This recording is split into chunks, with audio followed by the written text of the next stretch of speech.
तो हमारे तो यह जो ऐतिहासिक काल में एक धुरंधर ऐसी बाबा साहब की केवल पत्नी ही नहीं तो हमारी माता गरीब परिवार में जन्म कर बाबा साहब के जीवन में आई।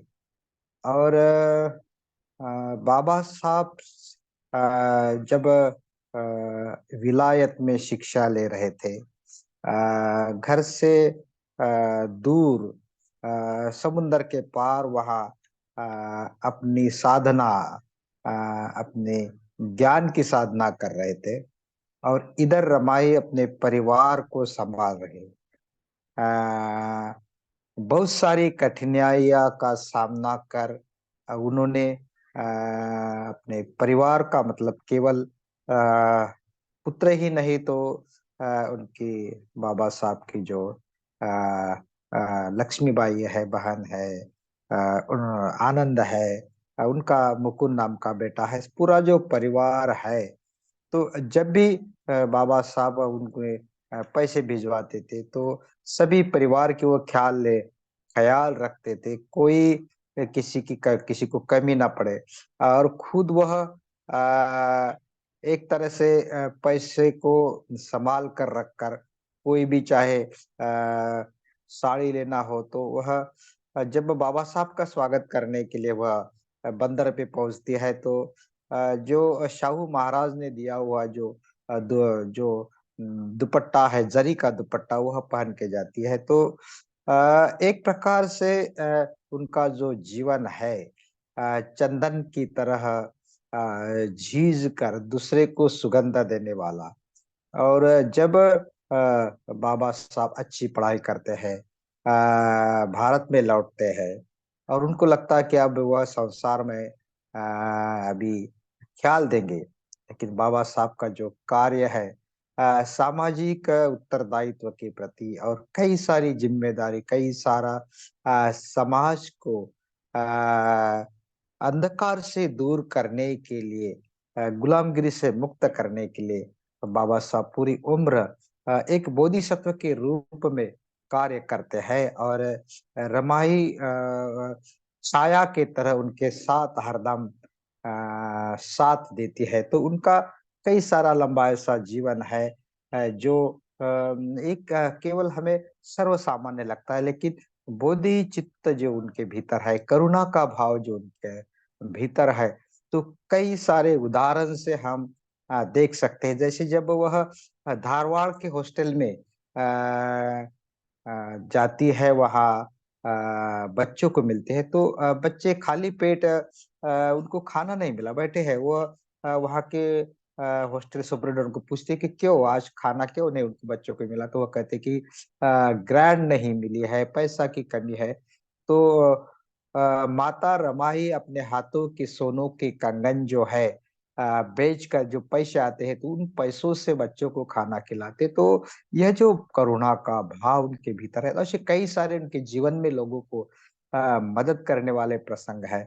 तो आज के दिन उनके इस कार्य के प्रति हम कृतज्ञता व्यक्त करते हैं, उनके प्रति अभिवादन व्यक्त करते हैं।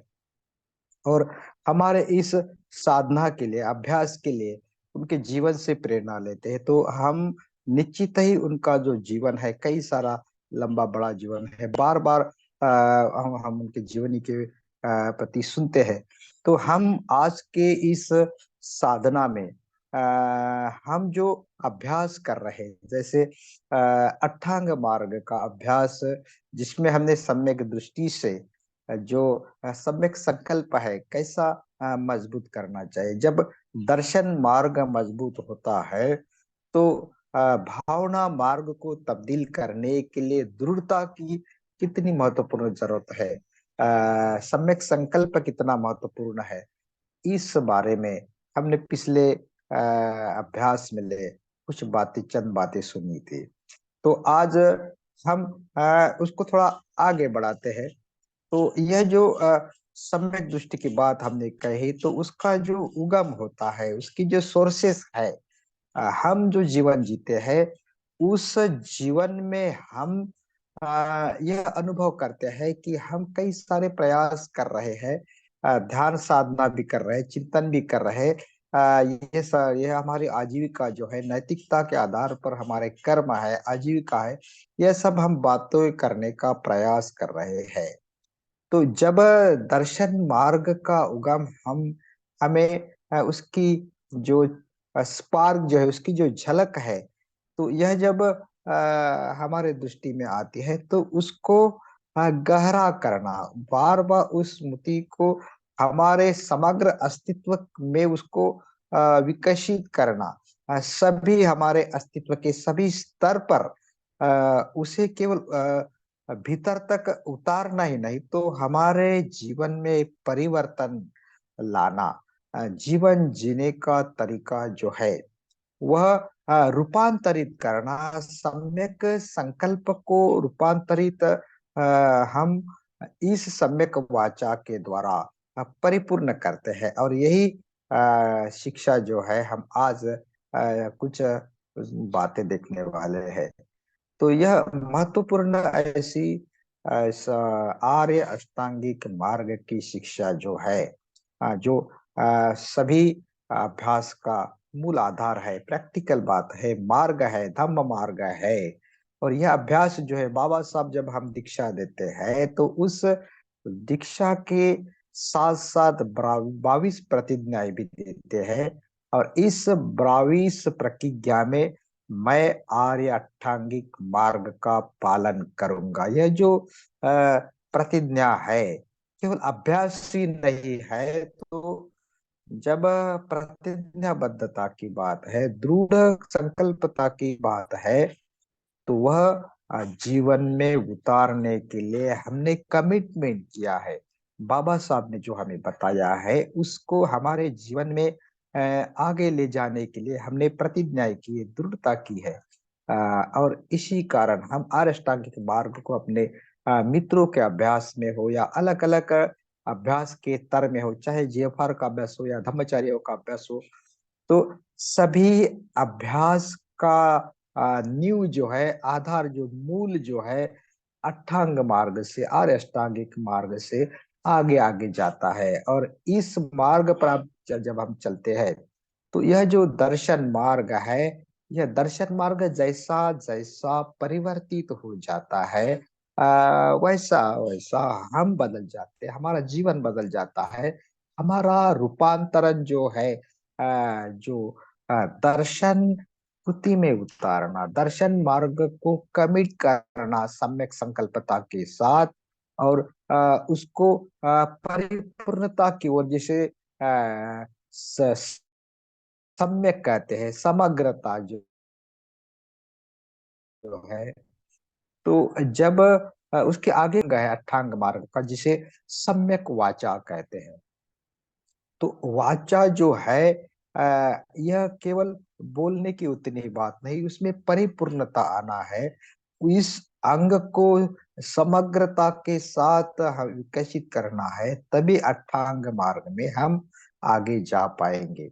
और यह वाचा विशेष ऐसा मनुष्य का स्वभाव गुण है।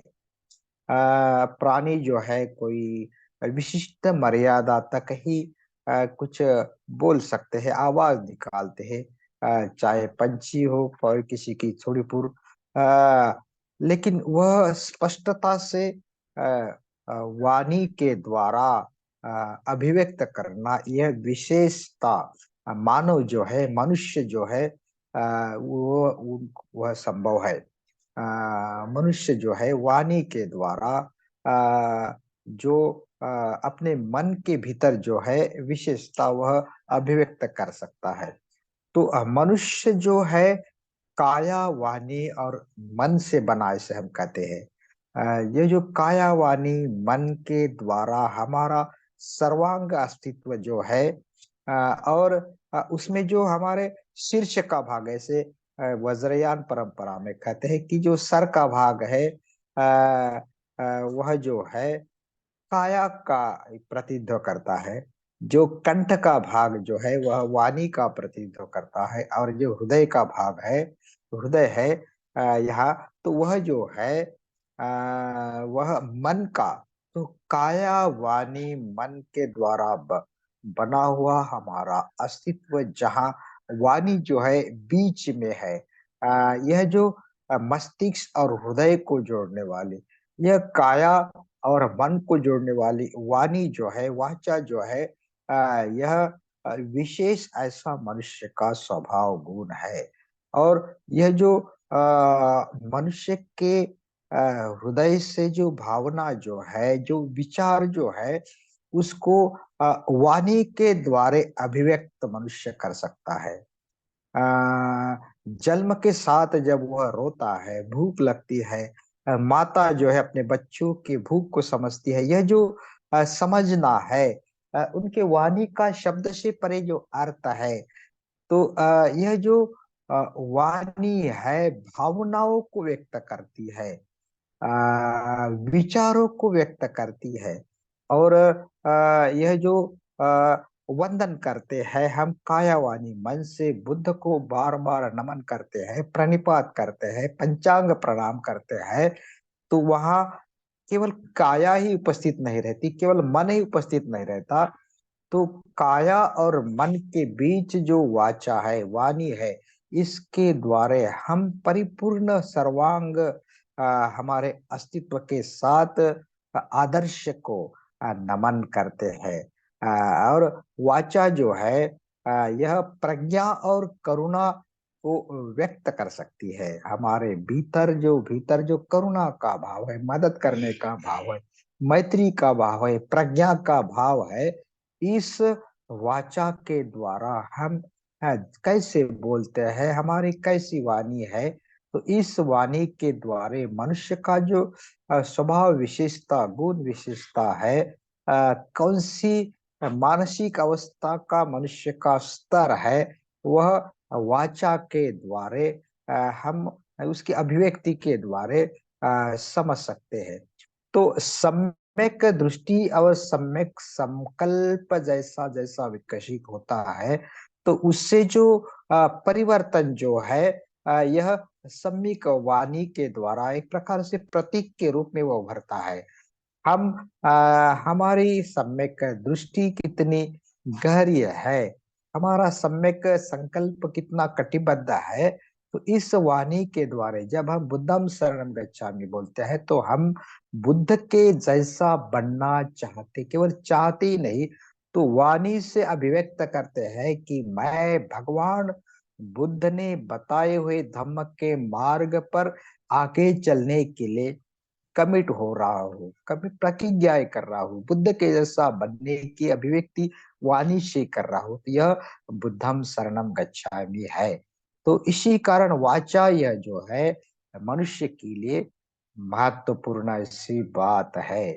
तो यह जो वाणी है, जिसमें महत्वपूर्ण ऐसी चार जो उसके गुण विशेषता है, स्वभाव विशेषता है, जिसे वाचा की पातળી भी, स्तर भी कहे या वशीद पे कहे, तो पहला जो है वाचा में सत्यता की बात होनी चाहिए, सत्यता पूर्ण वाणी होनी चाहिए, क्योंकि वाणी जो है पंचशील में वाणी का जो शील है, चौथा शील है, दशशील में भी है, अष्टांग मार्ग में भी है, अलग अलग जगह ये वाणी जो है महत्वपूर्ण है, सत्यवाणी।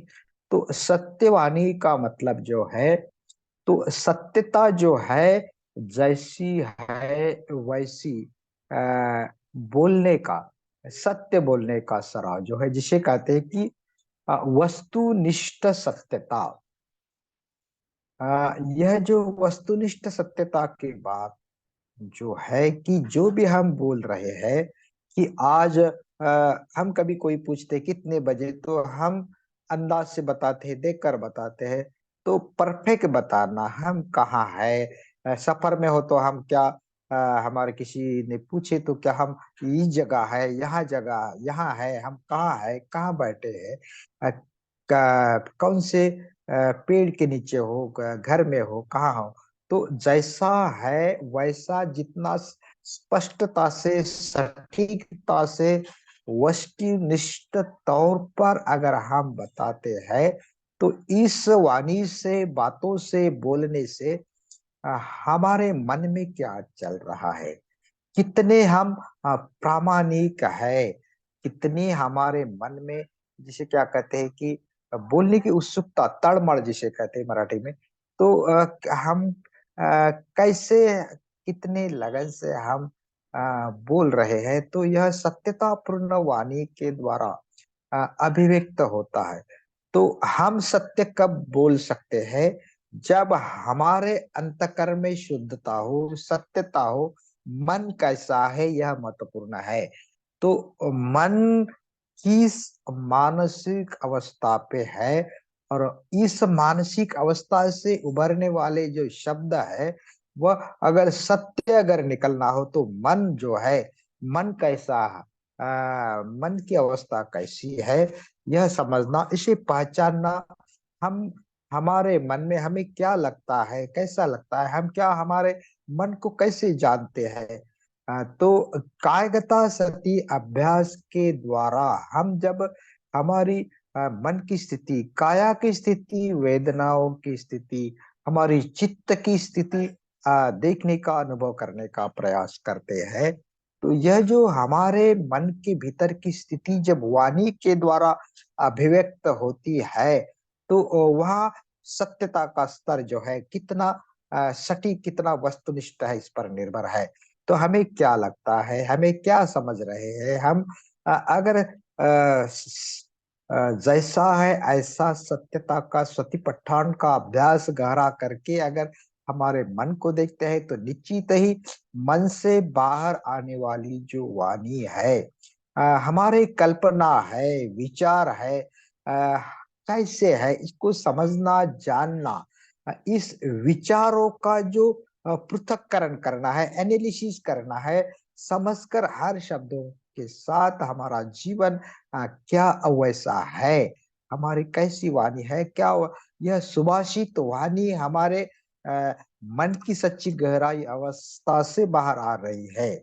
तो हमारे बोलने का उद्देश्य क्या है, हेतु क्या है, हमारे वाणी के पीछे हमारी प्रेरणाएं क्या है, यह समझना, यह पहचानना, हमारे अंतकरण में क्या चल रहा है, हमारे अंतकरण में क्या सत्यता का प्रकाश, ज्योत जो है, अगर वह झलकता है, तो वाणी भी स्पष्ट सत्य बाहर आएगी।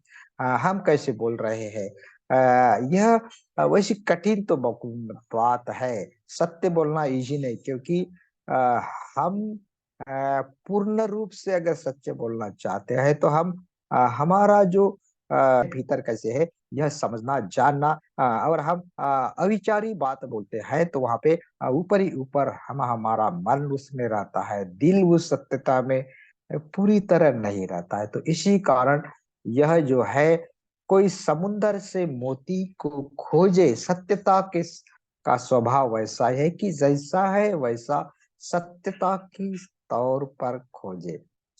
तो दूसरा वाणी का जो स्तर है, वह है ममता पूर्ण वाणी, प्रेमळ वाणी। इस ऐसे मन की उच्च मय मन की अवस्था में, मैत्रीयुक्त मन की अवस्था में, हम दूसरों के प्रति, दूसरों की जो अस्तित्व है उसकी जागृति रखकर बात करते हैं, उसकी परिपूर्ण जो सजगता है, हेतु की स्पष्टता, सत्य जो है, भावनिक प्रतिक्रिया न देते हुए प्रतिसाद के साथ अगर बात करते हैं, जो हमारी भावना जो एक विशेष तरह से कोई भी अपने मन के भीतर प्रक्षेपण को न चिपकाते हुए, क्योंकि हम जो वाणी का इस्तेमाल करते हैं, तो हमारा एक प्रकार का एक प्रक्षेपण रहता है किसी के प्रति, जिनके साथ हम बात करते हैं। हम सारे जीवन में हमारे माता पिता, भाई बहन, परिवार के साथ रहते हैं, लेकिन क्या हम पूरी तरह उन्हें समझते हैं, पूरी तरह हम क्या इसे पहचानते हैं। जीवन में हम देखते हैं, तो कितने सारे ऐसे गैर समझ जो है उनके प्रति रहते हैं, छिपाने वाली बात रहती है, अविश्वास की बात रहती है, पति पत्नी हो या बेटा पुत्र पुत्री माता पिता। तो यह जो है, जब सत्यता पूर्ण वाणी जो है वह रहती है, तो उसके साथ साथ मृदु वाणी, मैत्रीपूर्ण, ममता पूर्ण वाणी कब बाहर आती है? जब हम जिनके साथ बात करते हैं वह अगर मैत्री से हमारा चित्त उनके प्रति भरा है, प्रेम से भरा है, तो हम उनके जागृति का ख्याल रखेंगे, उनके अस्तित्व का ख्याल रखेंगे, उसकी जानी हुई सजगता है वह रखेंगे। और वह जो है कैसी अवस्था में है, उन्हें क्या बात कैसी बात करना चाहिए, इसकी सजगता उससे आएगी। तीसरा जो स्तर है वह है उपकारिता। हमारे वाणी से क्या का किसी को मदद हो रही है? क्या हम उपयुक्त ऐसी बात कर रहे हैं, बोल रहे हैं, जिनसे जिनके साथ बात कर रहे हैं, क्या उनके विकास के लिए हमारे वाणी का सदुपयोग हो रहा है? जिनसे हम बोलते हैं, क्या हम उनके लिए एक प्रकार से मदद करने का हल्के उपयोग हमारा हो रहा है? जागृति की जो उनकी अवस्था है, क्या वह बढ़ रही है, विकसित हो रही है? अगर हम कुशल मानसिक अवस्था से जागृति के साथ किसी से बात करते हैं, तो निश्चित ही जिनसे बात करते हैं उनके भी जागृति के लिए मदद होने वाली है। तो हमारी जागृति की उच्च स्तर रहे तो वह उपयुक्त वाणी दूसरे के लिए मददगार होगी। नहीं तो विध्वंसक जो वाणी है, नकारात्मक वाणी है, दूसरे को तोड़ने वाली वाणी है, किसी का जो किसी को फंसाने वाली या ऐसी अगर वाणी है, तो वहाँ उपकारकता नहीं रहेगी। ममतापूर्ण बात जो कभी कभी व्यवहारिक बिजनेस के तौर पर हो सकती है, मतलब के लिए हो सकती है, लेकिन अगर जागृति का ऊंचा स्तर रहे, उपकारीता रहे, उपकारकता रहे, तो हम जिनसे बात कर रहे हैं उनके संपूर्ण जागृति का ख्याल रखकर हम बात करेंगे। संपर्क जब हम करते हैं तो हम उनके कॉन्फिडेंस के साथ उनके आंखों में देखकर सहजता से बात कर पाएंगे। वहां ना छुपाने की बात है, ना कोई लपाने व छुपाने वाली बात नहीं। तो उपयुक्त वाणी जो है, अ, खुद का अस्तित्व भूलकर जागृति के साथ दूसरे को उनमें समाविष्ट करना, ताकि उपयोग में आए, हमारी बात उनके उपयोग में आए। और इसी से ही चौथा जागृति का स्तर है, वह है एक वाक्यता, जहाँ सुसंगतता हो, जहाँ एक दूसरे के साथ मैत्री के साथ कोई एकोपा, ऐसी एक दूसरे को मदद करने वाली वाणी तो हो, लेकिन परस्पर जो भावनाएं जो है सत्यता के तौर पर, और उसके साथ साथ जिनसे बात कर रहे हैं उनकी जो जरूरतें हैं, आध्यात्मिक विकास के लिए जो जरूरत है, भौतिक विकास के लिए जरूरत है, परस्पर पूर्णत्व के लिए ले जाने वाली जो बात है, तो अगर वैसी रही तो एक दूसरे को हम अच्छी तरह समझ पाएंगे। उसमें एकता होगी, क्योंकि विश्वास होगा, मैत्री होगी। हमारे विचारों का जो एक दूसरे के साथ आदान प्रदान करना है, तो सुसंगत वाणी द्वारे दोनों के लिए वो एकरूपता निर्माण करेंगी। और तभी जो है, ये जो संपर्क जो है, कल्याण मित्र जो है, एक दूसरे को समझकर करने वाली बातचीत, होने वाली बातचीत, यह जो है, तो अधिकाधिक यह दोनों के लिए उपयुक्त होगी, क्योंकि यह सुसंगतता है। और जब मैत्री और सुसंगतता विकसित होती रहती है, तो बातचीत जो है बहुत ज्यादा नहीं रहती। हम अक्सर देखते हैं लोग बहुत सारे बात एक दूसरे के साथ गपशप के साथ करते रहते हैं, कितनी सारी बात, लंबी बात होती रहती है, लेकिन इसमें उपयुक्तता कम रहती है, व्यर्थ ऐसी बकवास रहती है। और यह व्यर्थ बातें में चुगली चहाड़ी निंदा लालच ऐसे नकारात्मक बातों में कई सारी जो ऊर्जा है हमारी वेस्ट जाती है। विकास के लिए, दोनों के भी विकास के लिए उपयुक्त नहीं रहती। चाहे बातचीत दो लोग के बाद तीन लोग हो, चार लोग हो, सामूहिक गट चर्चा हो, तो हम एक समय एक ही बात करेंगे, एक दूसरे को सुनेंगे, सभी को बोलने का मौका देंगे, तो सुसंगत दाजू जो है, सुसंवादित वाचा जो है, तो धीरे धीरे स्थिर शांति में बदलती है, मौन में बदलती है। जब हम शांत दो इंसान बैठे हैं सामने, तो बातचीत तो ज्यादा होती नहीं, लेकिन सुसंवादता रहती है, मौन में तब्दील होती है। ऐसा कहते हैं कि वाणी जो है, आ, कम बोलने से ही एक दूसरे को समझ लेना, मौन से एक दूसरे को समझ लेना, यह जो है, यह वाणी की परिपूर्णता है। क्योंकि वाचा जो है संपर्क का एकदम निचला माध्यम है। केवल बातों से संपर्क होता ऐसा नहीं है। तो यह जो वाणी जो है, बातचीत जो है, उससे स्थिर शांत मौन से भी एक तरह से संवाद होता रहता है, बिना बोले। या कोई हमारे शरीर में जो उपांग है, तो जो प्रतीक है, चिन्ह है, उनके द्वारा भी बातचीत होती है।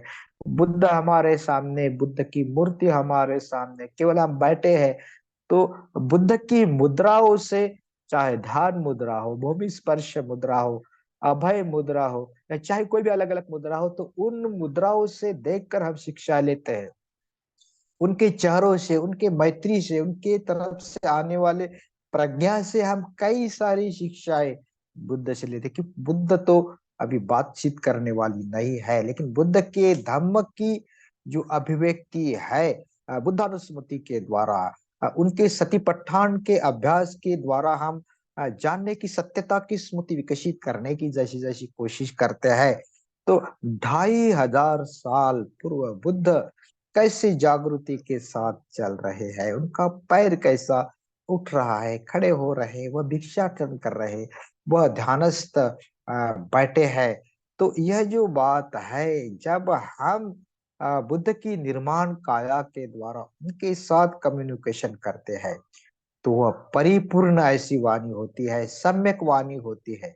आर्य अष्टांगिक मार्ग में ये जो सम्यक वाणी का तीसरा जो चरण है, तीसरा अंग है, वह परिपूर्ण तब होता है जब हम सत्यता पूर्ण सत्यता के संपर्क में आते हैं। और सत्यता पूर्ण वाणी से लेकर हमारी वाणी प्रेमळ ममता पूर्ण वाणी, सुसंवादित वाणी, उपयुक्त वाणी, एक वाक्यता, सुसंगति वाली वाणी, ऐसे वाणी के ऊंचे ऊंचे स्तर को परिपूर्ण बनाते हैं। तो हम आगे के जो है अष्टांग मार्ग के जो अंग है, तो इस दर्शन मार्ग के द्वारा जो हमारी सम्यक दृष्टि विकसित हो रहे, उसके साथ साथ सम्यक संकल्प भी हमारे दृढ़ होते जाते हैं, और वह जो अभिव्यक्त होता है सम्यक वाणी में, और कर्मांत से लेके सम्यक समाधि तक, जैसे जैसे अष्टांग मार्ग आगे बढ़ता है, या परिपूर्ण एक वृक्ष के समान वह फूलता है अष्टांग मार्ग, तो हम प्रयास करते हैं इस मार्ग पर आगे बढ़े। और इसलिए इस सतिपट्ठान का ध्यान, यह कायगता सती का ध्यान जो है, जागृति का स्तर ऊंचा कर ऊंचा जैसा ऐसा उठता है, तो इस अष्टांग मार्ग में आगे जाने के लिए मददगार साबित होता है। तो निश्चित ही ये जो प्रैक्टिकल अभ्यास है, कायगता सती का अभ्यास है, जागृति पूर्वक काया के बाहरी, काया के भीतरी, और दोनों उसका सजगता के साथ हम अभ्यास करते हैं, प्रैक्टिस करते हैं जीवन में। जब हम चलते, खड़े होते, बोलते, उठते, काम धंधा करते, अगर यह जो भी हम गतिविधियां कर रहे हैं, अगर जागृति का अभ्यास का गहराई से करते, समझ कर करते, तो निश्चित ही हम जो है इस आध्यात्मिक मार्ग में जो डायरेक्ट मार्ग है, आगे जा सकते हैं। यह जो अष्टांग मार्ग है, यह जो एक प्रकार से अप्रत्यक्ष माध्यम है इस सतिपट्ठान का। तो सभी को बहुत बहुत धन्यवाद। सभी ने शांति से सुन लिया, और सभी को शुभकामनाएं कि साधना अपनी गहरी हो, अच्छी हो। थैंक यू, आभारी हूँ।